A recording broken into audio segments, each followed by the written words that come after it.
মা কি রান্না করছো? এই যে একটু চচ্চড়ি বসালাম। কালকে তো তুমি বললে খুব ভালো খেয়েছো, আজকে সবজি ছিল অল্প দিয়ে বসিয়েছি। আর কি রান্না করেছো?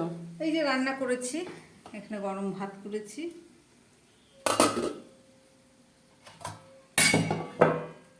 এখানে আলু সিদ্ধ মেখেছি আর মাছ ভাজা, কাতলা মাছ ভাজা, আর সামান্য ডিম ছিল, আর এখানে ডাল করেছি, এই যে আম দিয়ে করেছি, কাঁচা আম।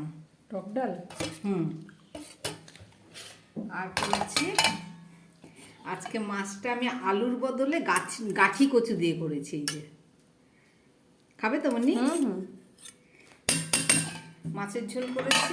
এখন এইখানে করেছি কিছুটা ডাল সিদ্ধ রেখেছি, কাঁকরোল ভাজা, অল্প উচ্ছে ছিল, উচ্ছে ভাজা, আর এইটা একটা ছোলার তরকারি, অল্প ছোলা একটু আলু দিয়ে রান্না, ডালের সঙ্গে খুব ভালো খায়। এই আর ওখানে পুঁই শাক চচ্চড়ি আছে।